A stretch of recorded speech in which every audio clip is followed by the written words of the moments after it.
So, welcome to this week's edition of the Theatres of Dreams podcast on the Zoom, or our usual guys, Erin Beau-Carroll, and wearing a very Tottenham-like hat. It's not the right color of blue.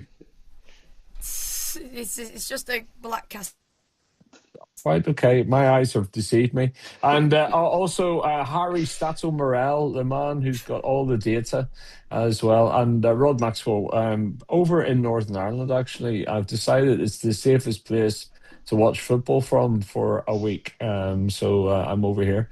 Let's start, guys, with the news, okay? Because we often start with last week's results. But once again, you've got to turn around and say, who would want to be a football manager apart from the fact that when you get sacked you get millions of pounds? But let's start with, let's be frank, sacked at Spurs. That was really not a big shock, was it? No, definitely not. Go on, Harry. I'll let you take it first. I was going to say, I think it's a poor decision from the board to sack him because we know that Frank requires a lot of time. He needs. He's very good at building a team. I know we only saw it at Brentford, but we saw him take Brentford being one of the smallest clubs in the league to sort of fighting up there in the mix with them. And I also think it's a poor decision, really, on Frank's part. What 108 months ago or something like that, because the two clubs or the three clubs that won't give you time are Manchester United, Chelsea, and Tottenham. And I know that he was living in London anyway, so it sort of seemed to make sense to move to Tottenham. But by doing that, he sort of lined the sword of his own sword to fall on. So yeah, I'm bitterly disappointed for him. But just look at those Tottenham players. You didn't see a team there at all. You just saw 11 players who happened to be wearing the same shirt. There wasn't any real connection. And the only real standout player was in my eyes was Mickey van der Ven when we played them. So yeah, I think Tottenham fans will be very happy in the short term. Long term, not so much, because the main names that are firing around at the moment is give it to Harry Redknapp until the end of the season, which I think would be. I know old school is often best, but yeah, not. I don't know how I'd feel about going from Frank to Redknapp in the space of a week, but So they're 16th in the table.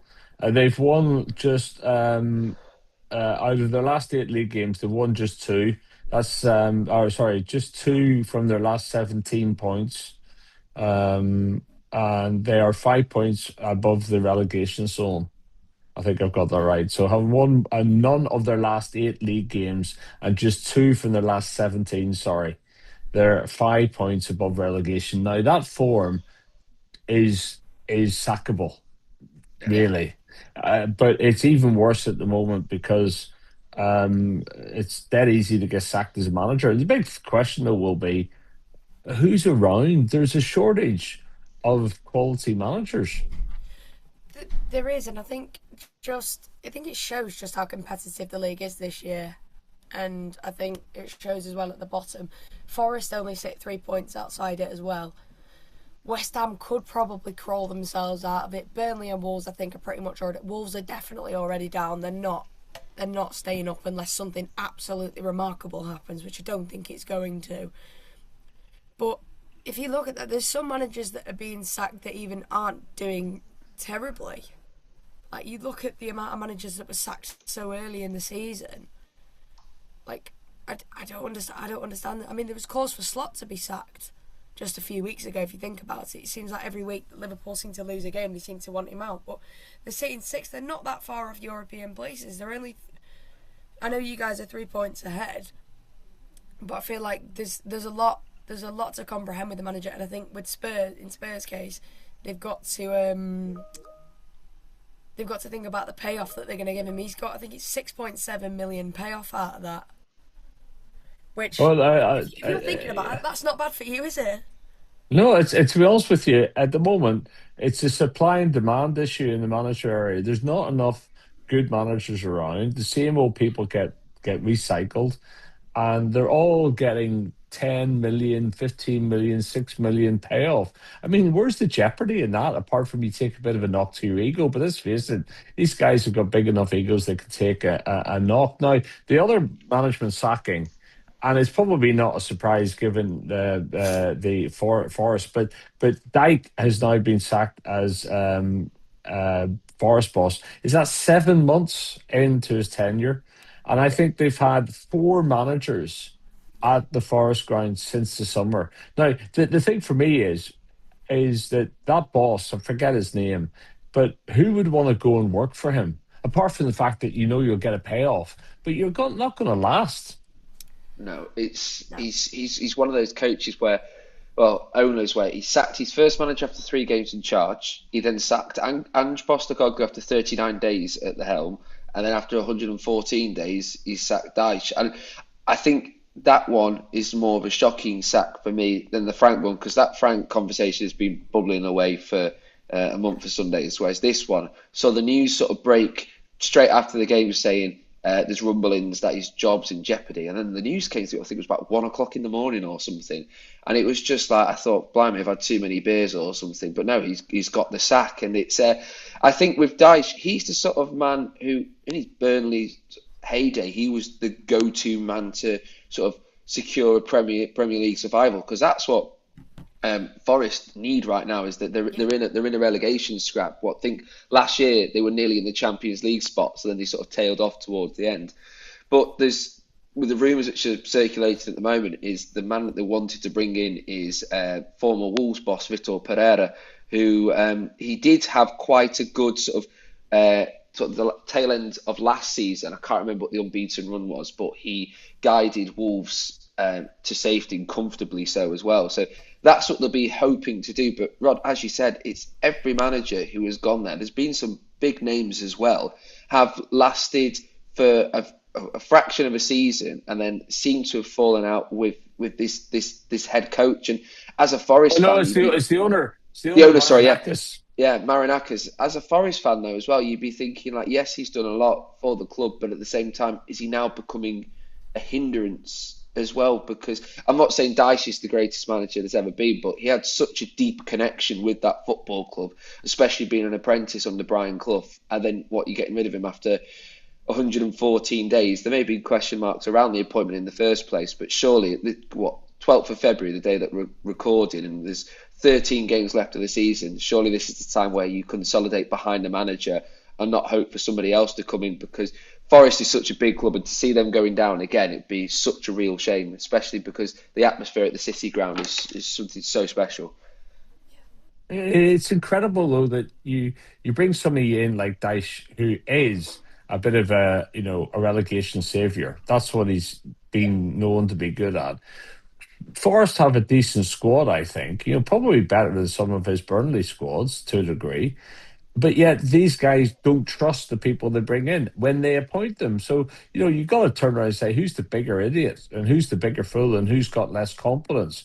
I don't think it's the manager in every case. It's definitely the owners. But in other news, De Zerbi, I'd forgotten that De Zerbi, he was from Brighton, wasn't he? Yeah, he was. He's been in Marseille since 2024. He's now been sacked at Marseille because they're 12 points behind PSG. So he's a name that could come back into the fore. And I think he would be probably a better fit for the likes of Forest compared to Victor Pereira, who for me didn't have a great record at Wolves. I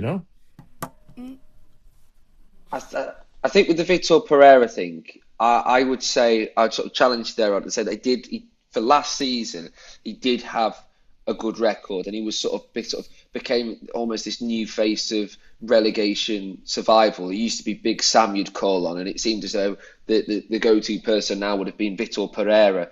And the issue was he stayed on a little bit too long, and the other issue was Wolves did sell their best players, and they didn't reinforce, because they sold Aït-Nouri and they sold Cunha to United, and they didn't bring anybody else in, and they really did struggle. I feel like Vitor Pereira, the current situation where Forest find themselves, is almost a carbon copy of where Wolves were this time last year. So it would be quite a good appointment. It's just is it, if they left it too little, too late? Should they have brought him in 114 days ago instead of Dyche? But I think I saw an image on the BBC Sport website which had the Nottingham Forest training ground is having a revolving door, but that's what it feels like at the moment. It's just a revolving doors of managers around the Midlands at the moment, and I'm not quite sure why. Well, somebody who's taken himself out of contention is Thomas Tuchel, because the breaking news again this morning from England is that he's going to extend his contract with England beyond the World Cup, and I guess that means beyond whatever happens in the World Cup. Now, I find this interesting for a couple of reasons, because, you know, if you look at a United point of view, he was a name that was linked with it, not necessarily strongly, but does the reason why he's extended, is it because there was some jobs there that he's been ruled out for, or he knows are not available? Therefore, England is the best option. So does this suggest that he's been told he's not going to be considered for United, for example? I don't think it does. I think he's done well with England since he's come in. He's done really well. He's led us to the qualifiers, and he's going to lead us into the World Cup in the summer. And I think even whatever happens, he's probably one of the best people that you could have in the job currently. He's got experience at club level winning trophies. And, with the squad that England have got, with the players that England have got heading into the summer, he's going to have a very tough decision ahead of him with who he picks. But I don't think it's because he's been ruled out of anything. I mean, I don't think he would take... And I didn't think he would take another club job as it stood at the moment anyway, had he not extended. But why is that? Why is that, Erin? I don't know. I just feel like when he came to take the England job, he sort of ruled himself out of club football for quite a bit. It's like a lot of managers can switch from either or, but I don't see him taking any jobs. I don't see him taking the United job. I feel like you wait and see what's going to happen with that. I don't see him taking Spurs, definitely not. There's talk about Pochettino going back to Spurs. I don't know how true that is. But I don't see him at the moment. I think his full focus is on England with the job that he's doing so far. I don't see him thinking about a club level job just yet. I think as well, I sort of completely agree with what you say there, and we know what the FA are like. They sort of like to silence news stories before they get out of their control. And this sort of feels like it's an attempt to calm the situation down and sort of inject unity into Tuchel's England, because that's the main thing that we've always said about Tuchel and the England teams that he put out is it's meant to be a united team together, and it seems to be working quite well at the moment. So I think with the extension of a deal, I think it's sort of on the FA's part, sort of just ruling out any opportunities for any big clubs or to come in for him, and also just to rule out any chance of him not being there after the World Cup. He also gets paid a heck of a lot of money, and I don't think he would mind wearing an M&S suit every 4 years on the world stage as well, because that always helps. But I can sort of see more likes of Pochettino going back to Spurs, because no disrespect to the US men's national team, as much as they think that they'll be winning the competition, I can't see that happening. With someone like England, I'm not gonna jinx it, but they've got a better chance of winning a cup competition such as the World Cup. So for Tuchel, he's sort of done the Premier League, he's done the Big Six in Europe, and now now it's his time to sort of put his name on the international scene. And I think for me as well, I could genuinely see a bit like what United are doing at Spurs.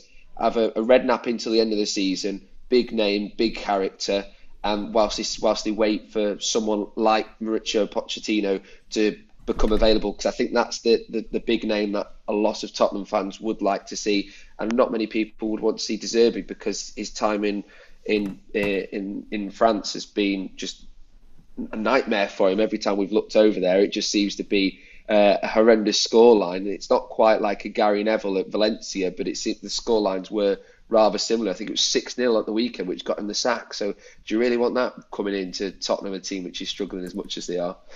Yeah. Just on Tottenham and Thomas Frank, are you surprised that he struggled there, given the record he had previously? I am a little bit surprised. I think, though, with Tottenham, it's a different kettle of fish, isn't it? And also, the fan base there can turn on you very quickly. And it shows. I mean, the way you look at it, just after they were booing even if they were winning. it's not. I don't want to say this because obviously, it's a weird atmosphere and the fans will turn on you like that. But I am surprised he struggled as much as he did. Obviously, with the job he did at Brentford, he had a much smaller squad there, different sort of players. But I don't know whether it was too soon for him maybe to take the Spurs job. But obviously, he was in high demand in the summer, wasn't he? When He was. And it wasn't a surprise that he stayed in London, but I am shocked to see just how much he struggled and how far Tottenham have dropped. But I mean, in a way, I'm also not surprised because Spurs struggled last season, didn't they?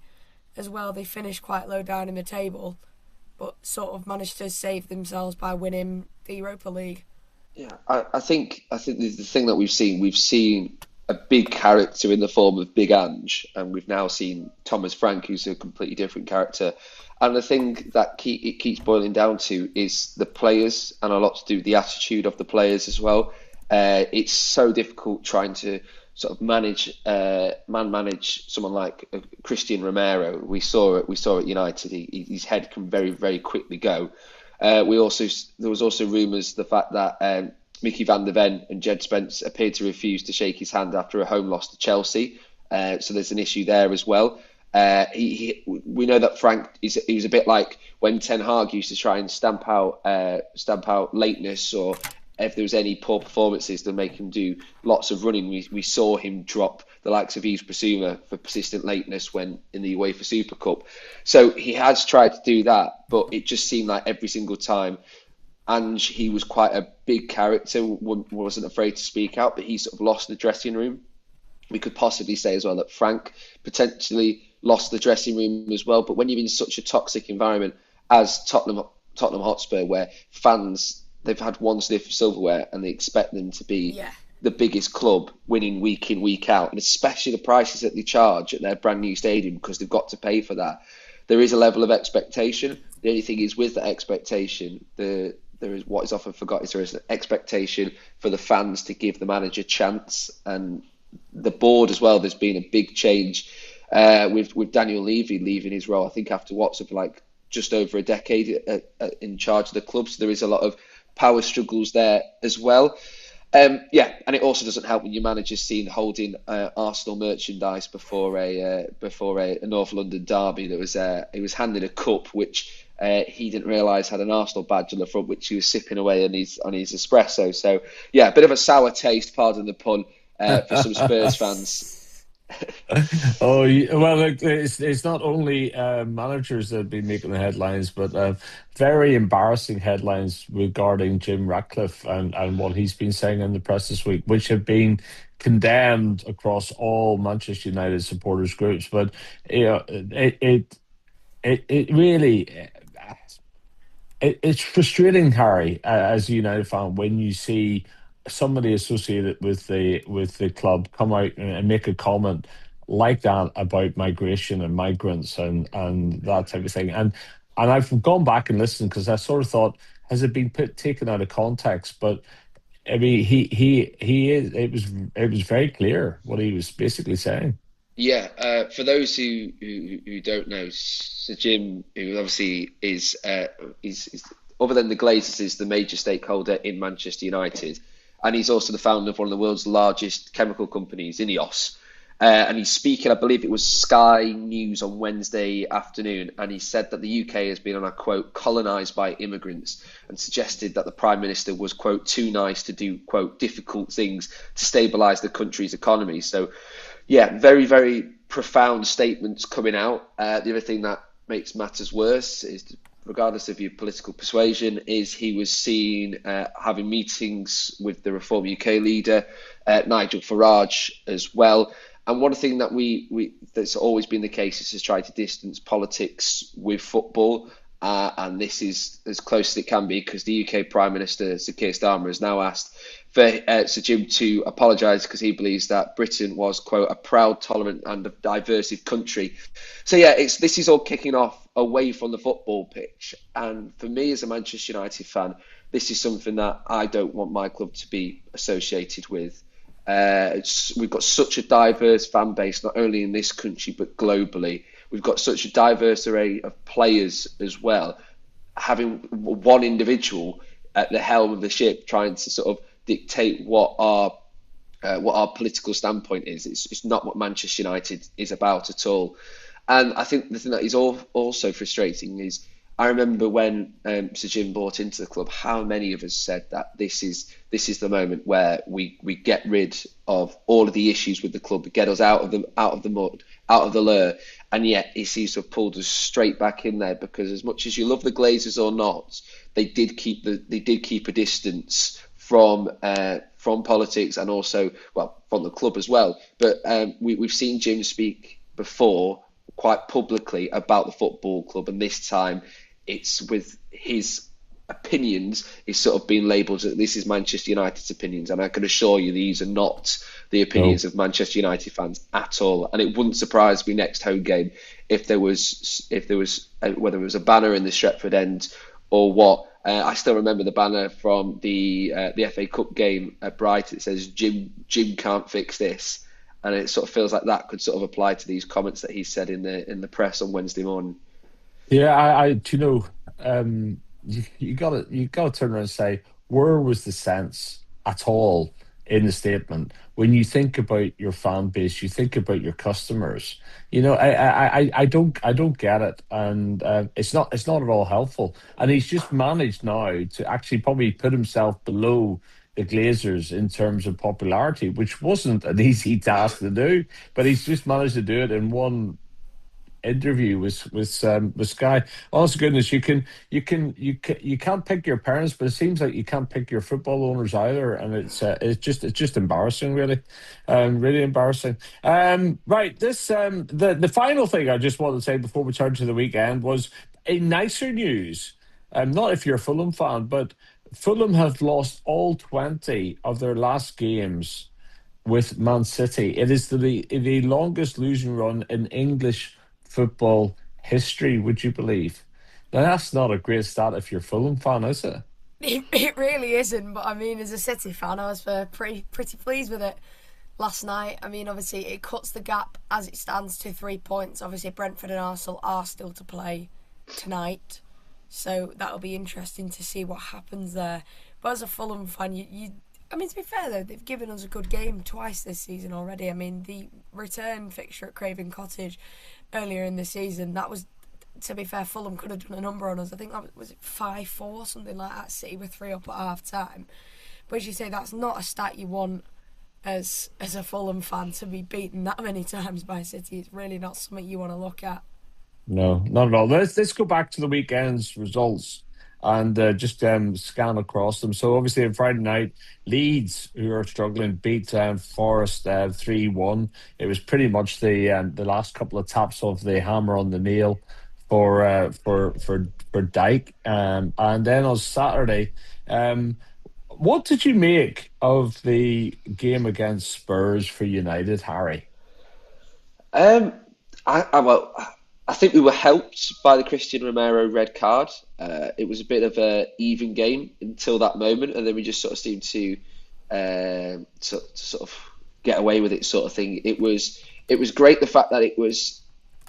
I'd said previously that our biggest win wasn't the derby. I said it was the last time out against Fulham, and I feel like this was another one of those where we had more possession of the ball, and we seemed to be more comfortable with it, creating more opportunities, more chances. I was quite nervy towards the end when it was still just 1-0, but then that bit of Bruno Fernandes magic and the technique to put that into the bottom right hand corner was spectacular. Obviously, I'd be much more chipper had I not seen the results on Tuesday night. But look, I think as things go, we've seen Old Trafford become that fortress again, starting to become that sort of like Bastille of a place to go, which I think, as many United fans would say, that's a positive. And also, I think the other positive is the fact that we're starting to nitpick about not winning games comfortably or not securing all 3 points, especially if I'm talking about the West Ham game. So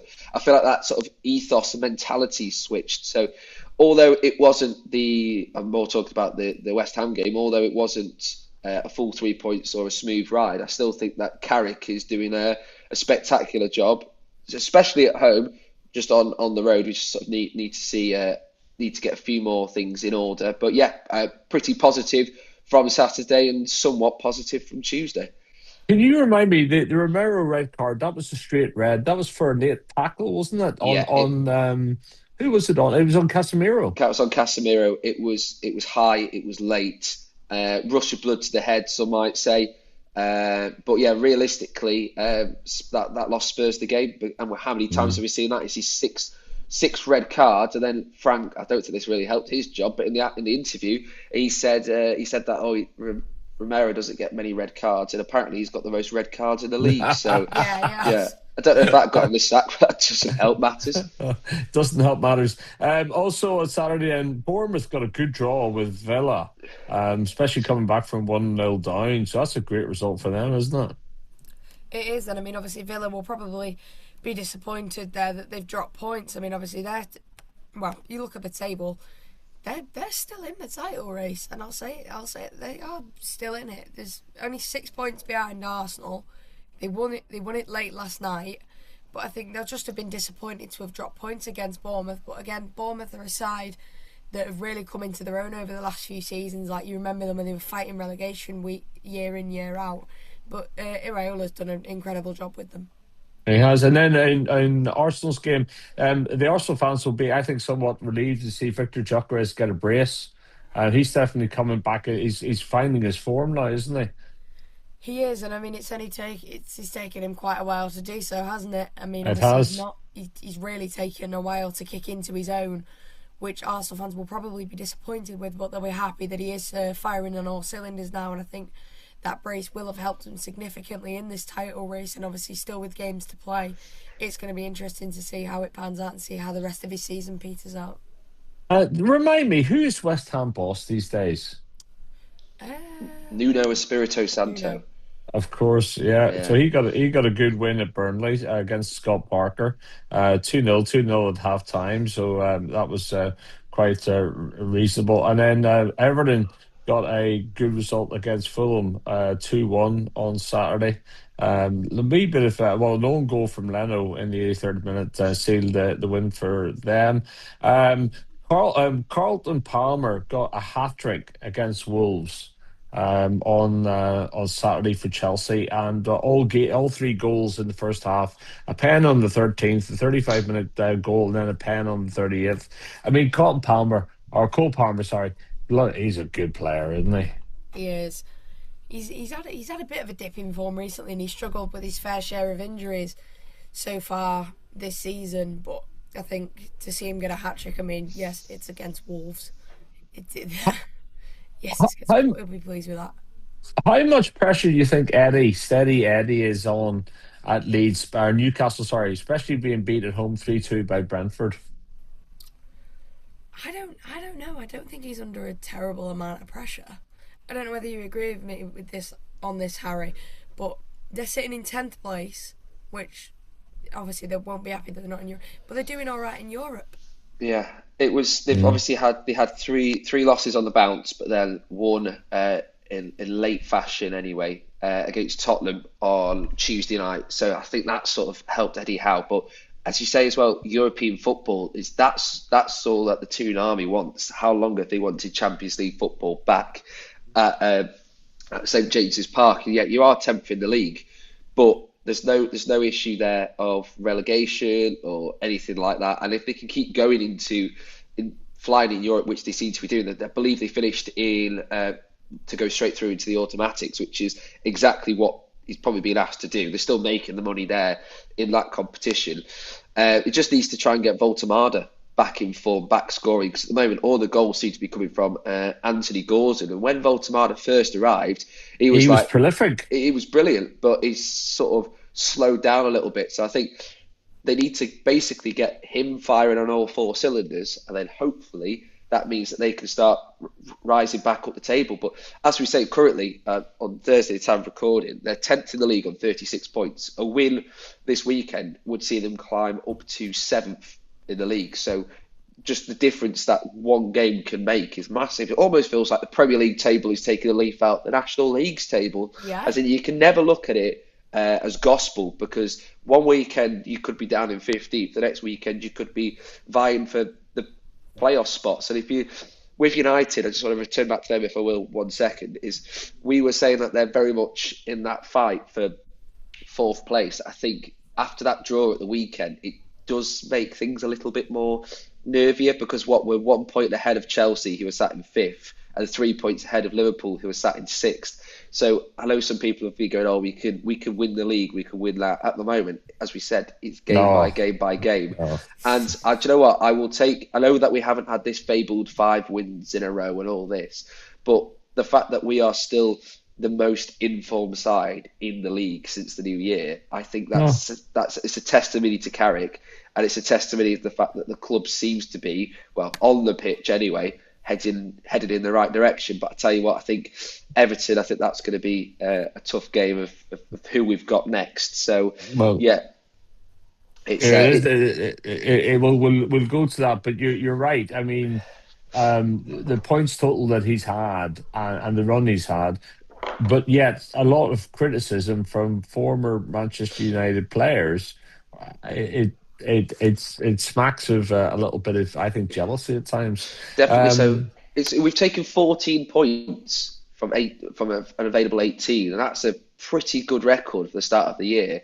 And the form that he's currently on, we didn't have that anywhere near under Amorim, and we didn't have that anywhere near under Ten Hag. So if we're looking at new managerial bouts, I'd probably say Carrick is probably up there with one of the best, and I think Forest will be a little bit disappointed that we've got him under contract till the end of the season, because he's certainly working miracles with us, and long may it continue. Well, if it's a bounce, it's still bouncing. Anyway, Women's Super League, just action on the weekend. United beat Leicester 2-0. Goals from Olme and then Turland on the 8 minutes. Let's just go down to National League and Alty at the weekend. You guys know more about Alty than me. They were away or home to Yeovil and were defeated. What was going on in this game, guys? It was basically, the way I can describe it was just two poor teams having a scrap. It wasn't a good game. And we could have easily beaten them. We missed a penalty first half. It got saved, and great save from the keeper. But Yeovil scored on like 88 minutes. Yeah. So it was late, and it was a defensive error that cost us. It wasn't through. So it was just defensive error. It seems to be the way we concede is either through set pieces or defensive errors. It's not like we're getting consistently battered each week. It's the odd goal here and there, and it's mistakes that are costing us. And Saturday, as Neil Gibson said in his post-match interview, it was a mistake that cost us. So that leaves Alty 17th in the table, 5 points against the team in the relegation zone.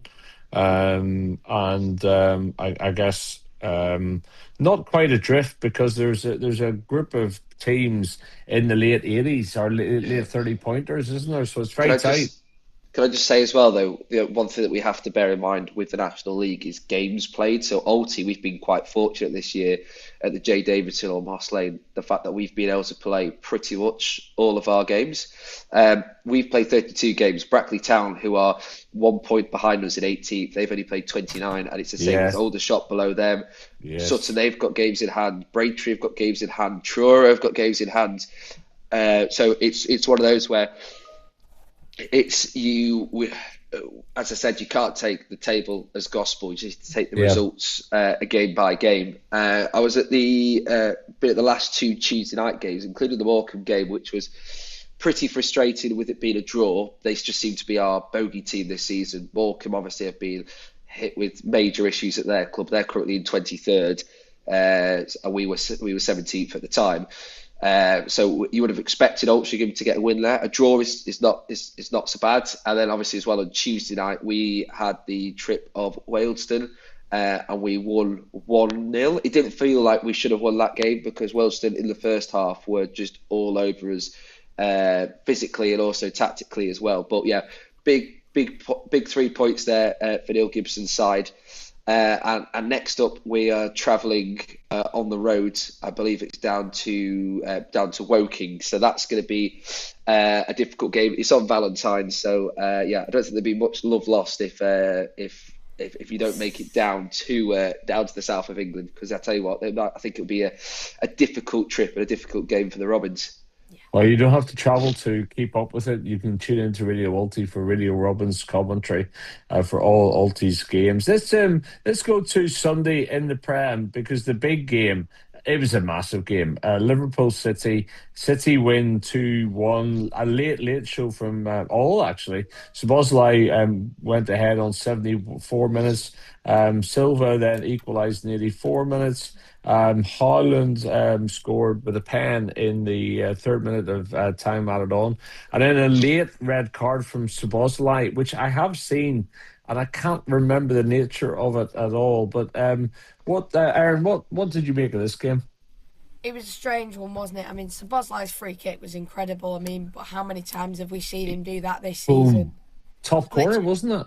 Yeah, he's done it about 3 or 4 times this season. Yeah. He's an incredible... You know already, as soon as that free kick's been given, you know who's going to take it. And you know what's going to come of it. But he did really well. And then, obviously, Bernardo Silva got the equaliser. I'm sure Liverpool fans will be absolutely thrilled with that, because he's not very well liked. I don't think he's well liked by many teams, is he really, Bernardo Silva? He's considered... Is he not? No. Why? Just... The way to describe it is he's like a little pest. He'll consistently do your head in, and he'll just wind you up. Really? Yeah. I think Liverpool fans, the one thing that annoys them is when they won the title in COVID. And do you know how like the teams do the Guard of Honours? And they have to all like do the applause and everything. No, he just stood there with a cup of coffee in his hand. As they went past, he wouldn't applaud him or anything. I think I quite like Bernardo Silva myself. Okay. Yeah, but he scored the equaliser, and then Haaland obviously dispatched the penalty at 94 minutes. I mean, there's got to be immense pressure to do that, to get that right, especially with what's riding on the line. And then obviously the red card was a bit of a weird one. You see, the thing is, I would have let that goal stand and not given him the red card, because they're both. I mean, Haaland does it back, so at best just give them both a booking. But I think because it's the denial of the goal scoring opportunity, if he does touch it, that's why. Yeah. And that was Szoboszlai who set off. Yeah. From hero to zero in one game. Yeah.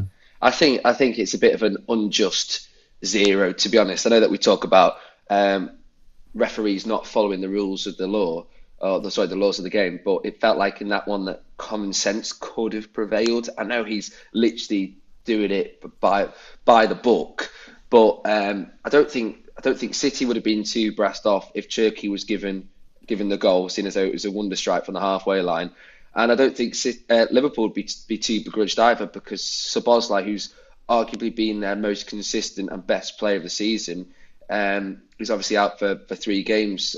He played Sunderland last night, and he seemed missing there.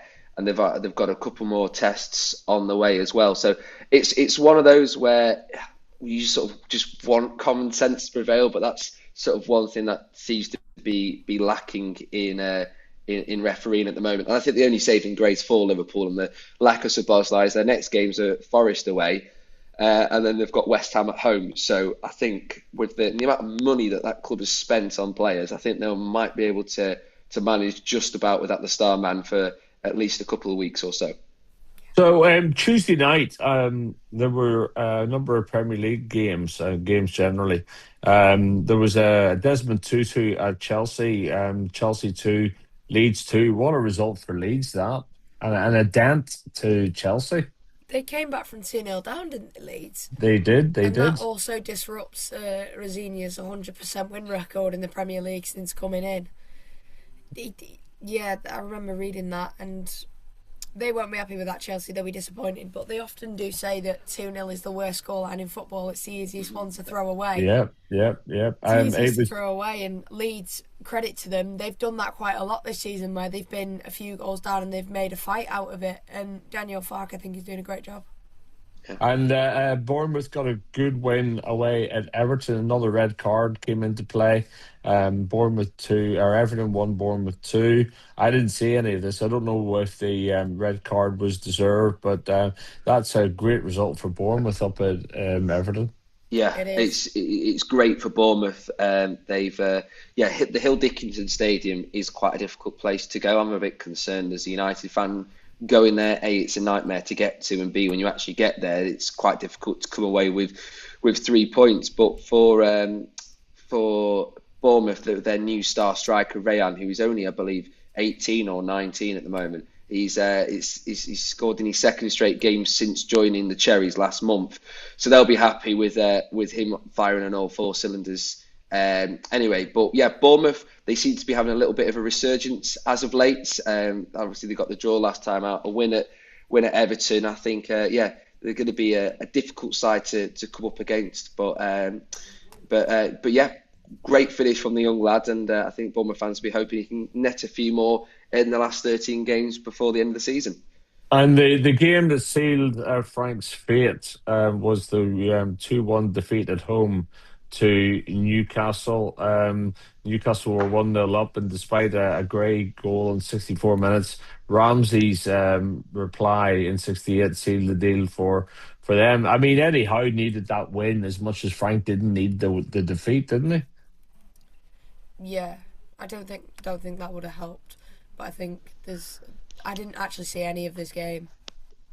No, I think as well it wasn't with Frank. A lot of people are saying, "Oh, Frank sort of hammered his own nail into his own coffin." But to be fair, that was a weekend which I don't think he could have predicted at all. I know that Tottenham sort of find themselves in a relegation scrap at the moment, but the fact that Leeds picked up a point at Chelsea. And then West Ham, they could have had 3 points from us, but they only picked up a point as well. Everything around him was just going wrong for him. And Newcastle, they were as we've been saying, they were desperate to try and get some form. And at the moment, the Tottenham Hotspur Stadium isn't the place for Spurs fans to go to. It's just a place where they just seem to be struggling. Away from home, they're doing better. But yeah, I don't know what it is with midweek football, but it always generates the most headlines, and this week is no different at all. And down at the I forget what West Ham's ground's now called. What's the London? London? The London Stadium. Oh yeah, because still can't get used to that. It was the late show from Sesko. He turned up. It was definitely Fergie time, or it's Carrick time now. 6 minutes into additional time at the end of the second half, and Sesko. I mean, he needed that goal, didn't he? And we needed that goal. Yeah, I think it's more that we needed it because Sesko, he has scored 4 Premier League goals in 2026, and the only player to have scored more is Cole Palmer, and and 4 out of his 5 goals were penalties. So he is the most prolific goal scorer at the moment in 2026. And the finish from him, the delicate touch that is needed to put that where the ball ended up that is a true striker's finish. We could have won that game as well. We did have the opportunities. We just couldn't finish them. So a lot of the biggest talking point from that game is not the fact that the guy didn't get his hair cut, is that why is Benjamin Sesko not starting games? Because he seems to be, when he comes on, he seems to be brilliant. I think some United fans would just like to see him have a full 90 or at least the first 75 and get his feet under the desk.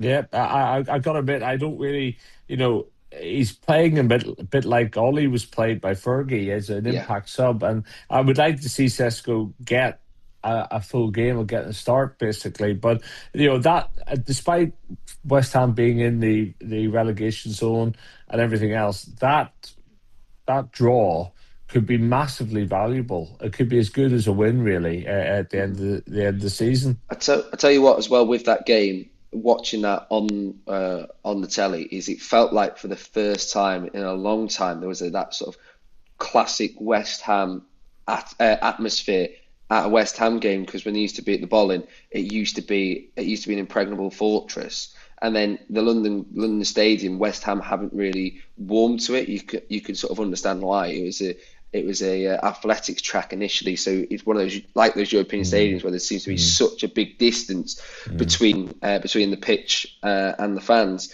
But yeah, this time West Ham under Nuno seemed to be having somewhat of a resurgence, and they nearly did the double over us this season. But yeah, Benjamin Sesko, hats off to him, he's firing.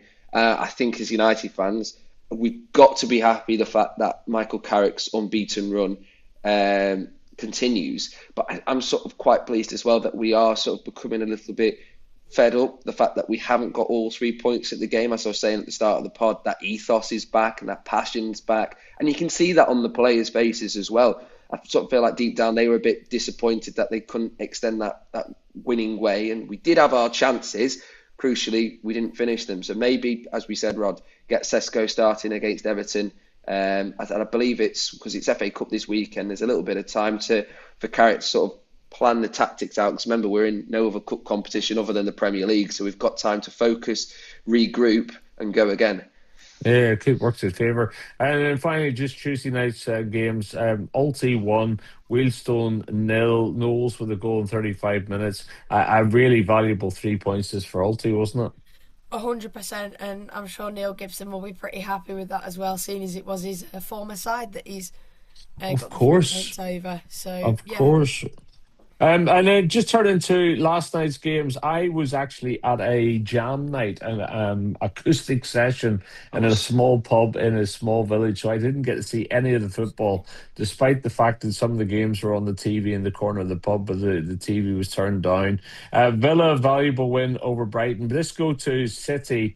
3, Fulham 0, Semenya in 24, O'Reilly in 30, Holland in 39, 3-0 at half time, 3-0 the final score. Done and dusted. That's exactly what you want at the moment, isn't it, Erin? yeah, 100%. I mean, obviously closing the gap with Arsenal is something that we're really trying to do, and I don't know whether you've seen the second goal, either of you, but the move to set up the second goal was immense. It's unbelievable. It's quick short passes over the top, and O'Reilly hammered it into the top corner. It's a brilliant finish, and this isn't me being like a biased fan. I would not be surprised if he is one of the players that's on the plane to the World Cup in the summer. Who? O'Reilly, he can play. He can play everywhere. He can play left back. He can play centre back. He can play midfield. I don't know whether you agree with me on this, Harry, but he's one of them versatile players that you would want in the squad for the World Cup. Yeah, he's certainly etching his name onto that plane ticket. As much as I don't like Manchester City, one thing I do like is when we do pinch some of your best players for the England squad. But yeah, O'Reilly and I think probably Kobbie Mainoo. I think those are the two, and probably Harry Kane as well. Those are the three who have pretty much secured themselves a seat on the plane and an M&S suit. So I think I'm glad the fact that Tuchel is now secured that he's going to stay there, because then it's now the chances is for all the players to try and secure their positions there as well. And of course, you love it. As much as I don't like City, it's great to see that gap close at the top. Now down to 3 points, I believe it is. So it's it's all eyes on City, all eyes on Arsenal, and it's exactly what we want. We want an exciting Premier League And season, and it could go all the way down to the wire.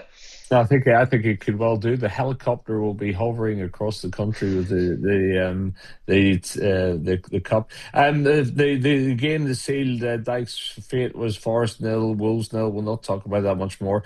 Burnley got a big result at Crystal Palace. Stan Larson got a brace. Stan Larson came from Wolves, didn't he? Yeah, he did. They spent And quite a considerable amount on him as well. And I have to say, I think on the podcast last week I was saying I don't see the sense in that, but he got a brace. But despite that, and all the goals actually in the first half, it ended Crystal Palace 2, Burnley 3. My God, 5 goals in the first half and no goals then after that. That's a big result that for Burnley, isn't it? It is, and it also seemed like a really strange game because I don't think Burnley would have come back from 2-0 down, but No. I think that shows that the work that they've been putting in, and obviously for them to do that first half as well, they scored 3 within really quick succession, and obviously And then that really rained on Palace's Palace has It, been it, amazing. it really has. And then Van Dijk gets a captain's header win to make it Sunderland nil, Liverpool 1. He does that all the time. So what that all means in the Premier League, it's well, I mean, you are 3 points behind Arsenal, but they have a game in hand. So say they win the game in hand. I'm not sure who that is. 6 points still, but it's all to play for at the moment, isn't it? It is, and I think it is going to go down to the wire again. I mean, we've seen it with City in previous seasons. We won't give up until it's over. But with that, they played Brentford. Brentford aren't going to be a pushover for Arsenal tonight. I really don't think they will be. And I think it'd be an entertaining game to see who comes out on top with that. Yeah. But I think a lot of the eyes are on the top of the table now to see what's going to happen. How many times have we seen Arsenal in this position in recent seasons and go on to pretty much flop come the end of the season? But everybody's expecting that floppy Arsenal to happen. I think there's more steel there. You're right. Tonight's game at 8 o'clock tonight, that'll be live on TNT, I would imagine. Yeah. That's a huge game, actually. Huge game. Big game in the Women's Champions League tonight for United there at Atletico. Kicks off at 8 o'clock. And then into the weekend. So it's FA Cup fourth round action, which of course, Harry, we can just ignore because we're not in Yeah. any more cup competitions. Feet up, happy days. Feed up, happy days. You can relax. But interesting, you've got Erin a Women's Super League game against Leicester at 7 o'clock on Friday night, and then in the FA Cup, it's Hull versus Chelsea at 7:45. It should be okay for Chelsea. That Wrexham versus Ipswich. That's a really competitive game. At 7:45 as well. And then going into Saturday, there are 8 FA Cup fourth round games. Eddie, I tell you what, the City Salford one's a good one, isn't it? It's pretty much just a repeat of last season, isn't it? Season, Really, yeah. we ended up Yeah. with them last season and we won something ridiculous like 8-0. Yeah. So Well, hopefully that's same right. again. That's Same right. this year. I think the game of the weekend could have been Liverpool Manchester United because obviously Brighton knocked us out last round, and they've got Liverpool at Anfield. So I think that would have Eight been a o'clock. belter. I think the one that it will be, as Erin says, I think the Salford City game. I think that's pretty self-explanatory which way that's going to go. I think the one that could be a good watch would be the Villa Newcastle United game Yeah. because Aston Villa, obviously, their main priority at the moment is trying to continue where they are in the Premier League because they're still in it at the moment. But Newcastle United, they've just been knocked out of the Carabao Cup, a week, 2 weeks ago. So they'll be wanting to try and get their hands on another piece of silverware, and that's their chance to do it. And I think the other game as well, which I think would be, it's just got the making of an upset, but I can't see it happening, is Arsenal Wigan Athletic. I just feel like that's got a game where Wigan could get a late goal right at the dead, and we could see some fed up Arsenal fans, which is what we all love to see. But yeah, I think it'd be a difficult thing to actually see happen. Wigan win that game, but yeah, some absolute belters, and as always, FA Cup fourth round. I'm sure there's going to be some magic there, and I'm sure, hopefully as well, some upsets. And the only reason why I can say that is my team's not in it, so I could just sit back and enjoy all of the mayhem. A weekend off, Harry, not what you'd want, but you'll take it anyway. And in the National League, Ulti, did I see that they're at Woking? Yeah, Woking away on Saturday. So remind me, where Woking in the league? Oh, I don't actually know off the top of my head. They're currently, I believe it's 12th in the league at the moment. They are. They're 11th. 11th, yeah. Played 29, 38 points above Ulti. This will be a tough game, won't it? Yeah, you'd think so. But as we've said before, it's a tough game, and then we've managed to bring some magic out. We said that the Morecambe game, that should be a little bit more of a straightforward test, and that was more of a difficult watch. But yeah, we got that win against Boreham Wood, who are currently fourth in the league. So if we can do it there, you'd hope that they'd be doing it at Woking as well. But yeah, it's a heck of a long trip, and if you can get 3 points coming back up the M1, I think a lot of Ulti fans would be happy with that. And another little stato from the week is that City's win over Liverpool is the first time they've done the double over them since 1937. Blimey. Oof, That's a that's lot. incredible. That's That's a an long, incredible long stat. time. That's a long time, isn't it? Very much so. And yeah, so there's a little stato for you. And also, well, who's this striker that Altia brought in from Hartlepool? Declan Howe from Scunthorpe. Much needed. Is he any good? He looked good on Tuesday night. He absolutely ran his socks off for us, which is what we wanted. And I'm pretty sure he created the goal for Jimmy Knowles. He was dropping back. He was here, there. He was everywhere, and he looks like a really good signing. Yeah. Can I, I I, just can I just apologise to Hal because I was on the stadium announcing on the weekend or on Tuesday night, and I for some reason called him Ho by mistake. So I will hold my hands up and I apologise for calling him Ho. It's How. I don't know how I managed to do it, but there we Ah, go. oh, oh, right, okay. Can you clarify something for me? VAR. Does every Premier League game have VAR or not? yes. Right, because the Spurs game, the United Spurs game, I don't think throughout the whole game there was one VAR call ever. The only thing that was checked by VAR considerably was the red card. They Of checked. course. They obviously had. They have to check that, but I don't think there was many other No, there calls that they wasn't. had to make There wasn't that warranted indeed. it. All right. Anything else before we leave it there? Don't think so. I think we're Think done. that's everything. I think Rod, we just don't know what to do with ourselves now. We've got, as we've said, free weekend. It's there's not much footballing action for us. But yeah, I'm hoping, no offence, that next week it'd be a little bit quieter in terms of news because everything's sort of come at us all at once today. So It it's hit us like a ton of bricks. yeah. Do you know what I do, Harry? I look at the Prem table and I see us now in fourth place, and I know there's still 13 odd games to go, but I just think to myself, I'm living in a Carrick wonderland. Oh I'm yeah. quite Well, happy. yeah.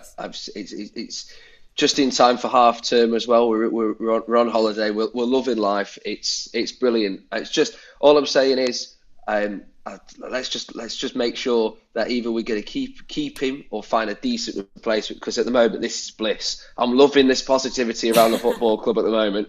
I'm prepared though for when it does come off the cliff. I'm ready to get me fed up Manchester United face on again. But do you know what?